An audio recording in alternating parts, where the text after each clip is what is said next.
Here we are coming at you one more time from Bruce Campbell's backyard. This is the rant. It's for the people, and that's what it's all about. And we got the power, so we've got that going. That crisis is over. Got everything back going. Got TV, cable. Makes it a little easier to do this now. So you're going to be hearing from us about every week. When we just came in from doing the license test, it didn't last very long. We're talking about people being inconsiderate, not caring about other people, and we're just going to go right into that because one of the biggest things that I've seen is around here is, and no disrespect to anybody, I don't want anyone to feel any disrespect for this, but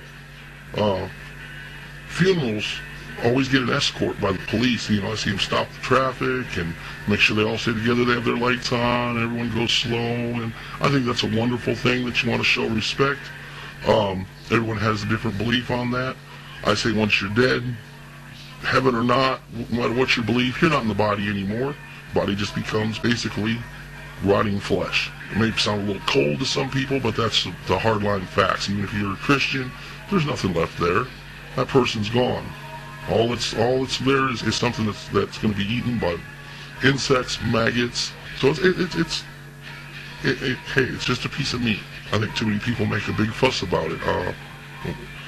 Even in the Bible, when there was a big funeral going on and they were making a big fuss, even Jesus said to them, you know, let the dead bury the dead. And then what he was talking about there is, if you do research on it, which a lot of people, get a lot of things wrong with that. They don't interpret it correctly because they read one of the versions and don't look into the past of it. King James was, tried to do his best, but they really did not translate it properly. So we're going to, I'll do translations on things where it needs to be because I have looked into the original Hebrew and what the words meant, how they were used. And in this case, when he said, let the dead bury the dead, he was talking about the people who have no belief in the afterlife, no belief that they're going to have something afterwards. Let them take care of the dead because to them it's important. Put up, a big fancy gravestone or whatever, and in those days they did caves. They would put a huge stone and an epitaph, and there would be a big celebration. He said, you don't need all that. They're not there. But that's basically the translation of that. He was saying there's no sense for the pomp and ceremony. Remember the person for who they are because they live on in your memories. And people spend so much money on this. And that's not the whole point I'm trying to get to. Is like I said, I think it's wonderful you want to remember these people. You know what you do? Go buy a pit. Go take one of their pictures, have it blown up, put it in a nice frame, put it on your mantle, put it on your TV. That's how you can remember them. All right? I've seen people that I've loved and children buried, and it's a terrible thing. I know it's terrible to lose them, but remember they're always inside of you.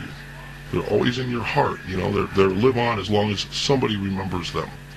And it doesn't matter what happened to the physical body. But now that we've got that settled in the religious aspect of it, the courtesy of it is a wonderful thing. But over and over, we have seen ambulances just get cut off. Fire trucks get cut off. Everyone moves for a police car because, they got a gun and a badge. They're scary.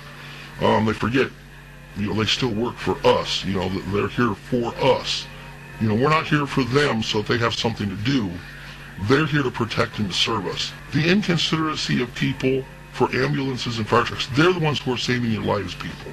They're the ones who are out there every day doing things. They're the real heroes. We talked a little bit. There was a couple of sheriffs who were deputies. They were in the paper. They were good heroes.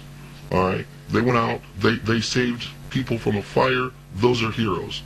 But on a general basis, it's your firefighters and your ambulance, especially like at an accident.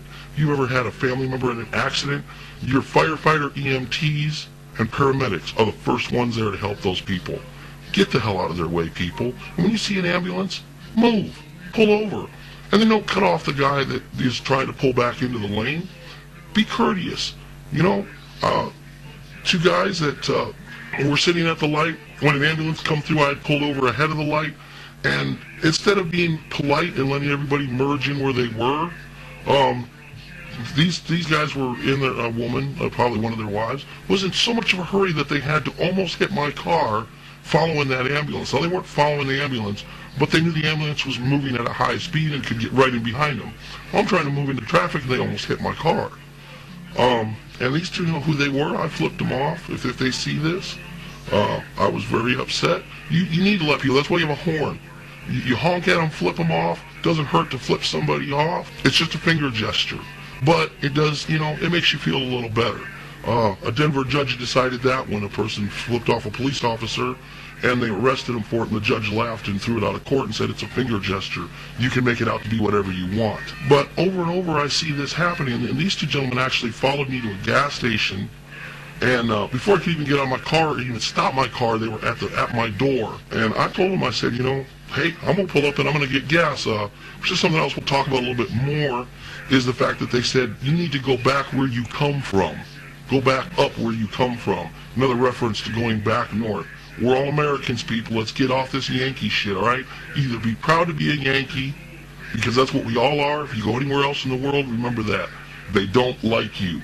Doesn't matter if you're from the South or not. They won't give a shit. In fact, they'll probably make even more fun of you, because at least they can understand most people that go to foreign countries, and, the way that you pronounce words throws them way off. Throws everyone else off, too. But these two guys came up to the car and hey, big brute guys, we're going to beat your ass. Well, I was fully prepared for them to do something, even though I didn't know the person at the gas station was going to call the police. But I had a crowbar in my hand. And, if they would have done something, I was ready for it. I didn't want to do something. I didn't want to take reaction to their action, but if it happens, it happens. And for someone to, follow somebody to a gas station just to fucking threaten them for, flipping them off on the highway, that's road rage. You need to see a doctor, okay? Go to a psychologist. People are shooting each other in Houston for that. They need more psychologists there. But this just goes back to the rudeness. That was just, the whole thing about that was rude of how they acted. Over and over, just going down the road, you'll see people will not move over for an ambulance. These are your family and possible friends in this. There's an old urban legend. A man was driving down the road and an ambulance comes down the road. And he wouldn't merge for the ambulance. He kept driving in front of it, laughing the whole way, thinking it was funny. Well, he gets home and then he gets a phone call after he gets home and finds out that his wife's in the hospital.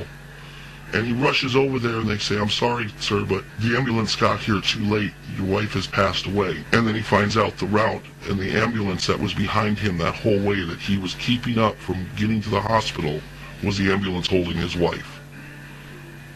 So you never know who's in that ambulance or who they're going to help. Get out of their way. Most states have laws. I know in many of the western states, they have laws that you must yield to a fire truck, an ambulance, or an emergency vehicle, which police were not listed as emergency vehicles in most of those states. I've lived in most of them, so I know this. Only ambulances and fire trucks, brush trucks, EMT trucks, anything like that is considered an emergency vehicle, not police vehicles. They are not an emergency vehicle. Most police do not know how to render first aid. They don't know how to save a life. They might know CPR, but they are not emergency trained technicians. They're not EMTs and they're not paramedics. So it doesn't matter if you block a cop. I mean, of course, they're trying to get somewhere. It might be your house that they're robbing. But it's more important to protect your family and to keep an eye on them and take care of them. But I've seen this over and over several times right here in this area. If you go down to the 5-point chevron, you will see over and over that people will continually go through the light right up to the last second. It's like they're afraid they're going to miss that 1 second. Move. Get out of their way. Because one day it may be you, or you might even cause an accident with an ambulance, which would not be the first time. Many people have accidents with ambulances because they won't get the hell out of their way. And you don't want to get hit by a fire truck, at least not a big engine. Those engines carry, I believe it's somewhere around 9 to 10,000 gallons of water. That's a lot of weight. You get hit by a fire truck, it's like getting hit by a freight train. It decimates a car. Those things are built to be durable and sturdy, and when they're moving fast, they don't stop.